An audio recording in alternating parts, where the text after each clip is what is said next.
Hey guys, Blockish Sky back with another video for you guys. This one is actually going to be shot on my LG V30, which is the phone I've had for a little bit now, rather than the C922. So I'm hoping that the picture's going to be a lot better, a lot clearer, because the C922 is kind of fuzzy and just didn't give the right tone. So now I'm on the V30, and I'm also recording with the mic on the V30 just to see how it sounds. I might either get the AKG back out and work on getting it to work coincide with my phone, or I'm going to get a cheap lav mic for the phone. So to go ahead and get that out of the way, today we're going to be looking at the Thermaltake Core G3, which is a very nice, it's a full ATX, but it's actually the smallest form factor I could possibly find for an ATX.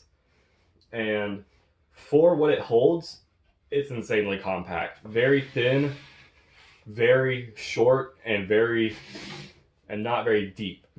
And the only downside, you can even fit 2 hard drive bays in it, which I don't actually have in here because I play on a 360 rad. But it takes an SFX power supply, which is very small and does not give you a very high amount of wattage. So this is a little guy I'm using, the SF600. It's a great power supply, worth it, but just not a very good big capacity for a super overclocked 980 Ti and 1700. So I had to dial back everything just to make sure I didn't blow it up or anything, just be on the safe side. But so I'm gonna go ahead and cut away and get some things ready, and I'll be back in a second. All right, and I'm back, and so now we have the case completely disassembled for this purpose. I'm not gonna take off the feet and take apart more or anything. This is as far as I'm going.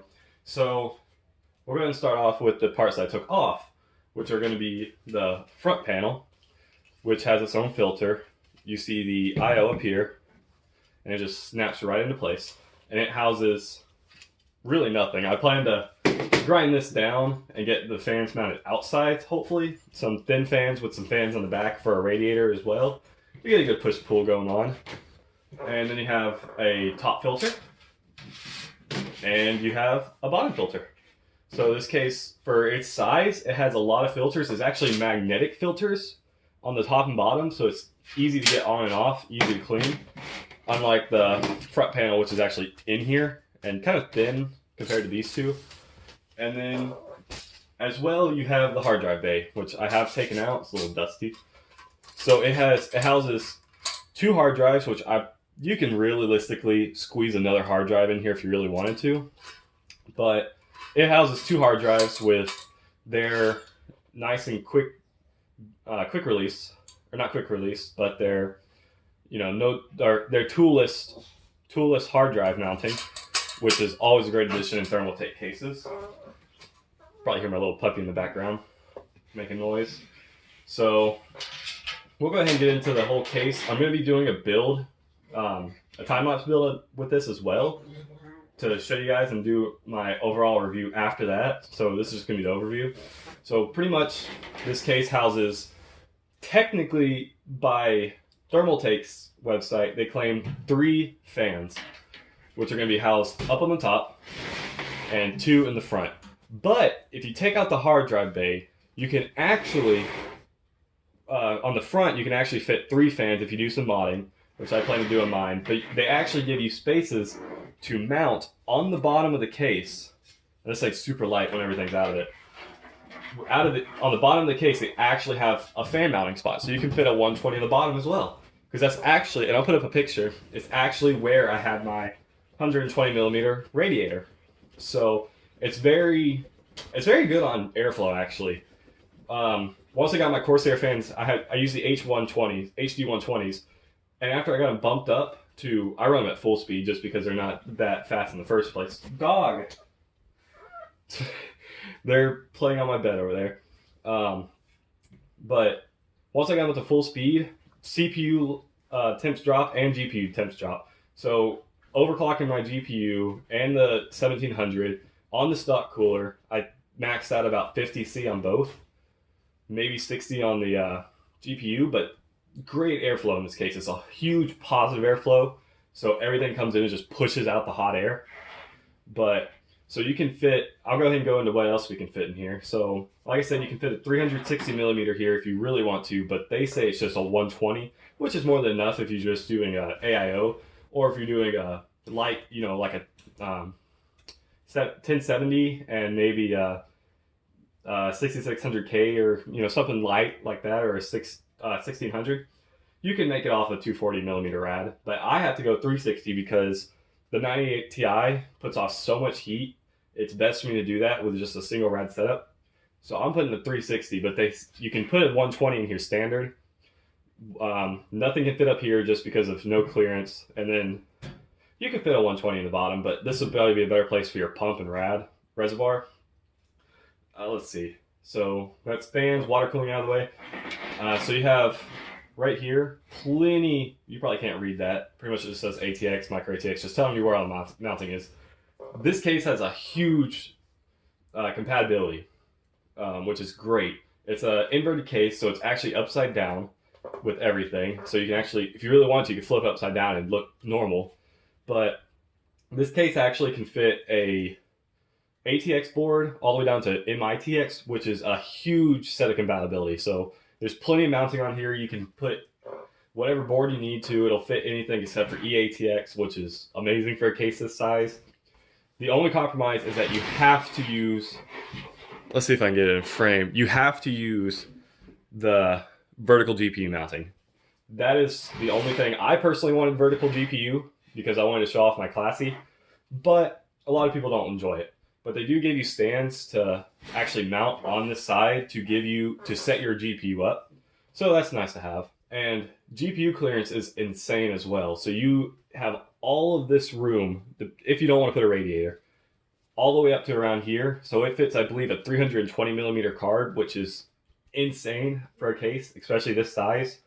So it has plenty of GPU compatibility, plenty of motherboard compatibility, lots of a pretty good amount of fan space for the size. And it's compact. Like, besides, I think, the Lian Li case, you can't find a better size case than this if you're looking for something compact with a lot of power. You could do mini ITX or mini ATX. I'm going to go ahead and leave the overview from off here, and we will go ahead and go into the build.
build is finished, and I had a couple troubles with this. So this case is, like I said, very compact, it's pretty hard to work with actually. So as you can see, I got my 1700, my 3 Corsair HD 120s, my 980 Ti Classy, which I wish I could have used the standoffs that they give to keep it upright, but with these cables, I actually physically can't. But it'll be a lot lighter once I get the 780 Ti for the backup system in here and the block on it, so that's not really much of a problem. Like I said, cable management is non-existent. As you saw in the video, I kind of looped around those and kept them together, tied these together, you know, just trying to keep it somewhat clean. Once I make my custom cables and everything, it'll be a lot easier. I'll be probably braiding the cables for the fans and whatnot, and you know, a bunch of different things. So it'll be a lot cleaner than that. Let's see, okay, it's a little bit of a bend to them. Which, oh no, I'm touching the computer while it's on. I'm gonna kill it. So, as you saw as well in the video, this top fan up here, I actually put, let's see, are they? Yeah, they're not even on right now, but that's not much of an issue. I actually put that one in wrong. So I put it the wrong way first, and then I realized I needed to route the cable. So I had the cable over on the top side, and I needed to move it to the back side, just to make it a little bit cleaner. Overall, it doesn't look the best, but with this case, there's not really many options like many people say. Custom cables is where it's at, because the 24 pin's not long enough to get pushed to the back. So the PCIe has to be with it, so you can't push them back. There's just not enough cable for it all, and it's too stiff. But with some custom cables and you give it some freedom, you can really get a lot cleaner. And like I said, this guy, he had some sag to him, but he'll survive. There's not much I can do with that, to be honest. But he's been like that for a little while now. He'll survive. He'll be fine. I actually have one custom cable in here. And then my gold RAM, which is going to be used in the next build. And as you can tell, these are actually not synced. The AMD cooler actually is synced with the Asus Aura, but the HD 120s cannot be synced to it, which really sucks, but I'll deal with it. So overall, it's a great case. Definitely a beginner level case. If you ever want a professional looking case that's this sort of orientation and everything, a very tall, thin build, I would go with the Lian Li. I'm not sure. I think it's the PC0507. That I would go with personally if you're going for high end. If you're going for more of an intro level version, this is a great case. Can't deny it. It has its flaws. You know, I'll have to mod it to get the third fan in. That sucks. But they didn't say that you could do that. You know, I wish. There's a lot of things I wish. But overall, great case. Love the way it looks. Super happy with how it turned out. So there's a bit of the focus camera. It does not want to focus with those lights. There we go. Anyways, so I love the Corsair HD 120s. So that's pretty much the basics of the build. So I have no rating system yet. When I got an 8 Thermaltake X71 coming in actually. If you can't tell, I'm kind of a Thermaltake fanboy. I love their cases. Great prices, can't deny it. But I'll be making a rating system later on and start using it. Right now, I got nothing. I've only done 2 cases. I've only had 2 cases that I've built in. But as I get more cases, I'll start putting together a rating list. So, and this guy you will be seeing again. My backup system is going into this, and there will be a bunch of mods to it, a lot of water cooling. It'll be an awesome build. I'm gonna, do a whole thermal glass piece on here. Gonna be doing a full 360, full loop. It's gonna be a great build. So I hope to see you guys there, and I will be making that video when it's finished, and I will see you guys in the next video.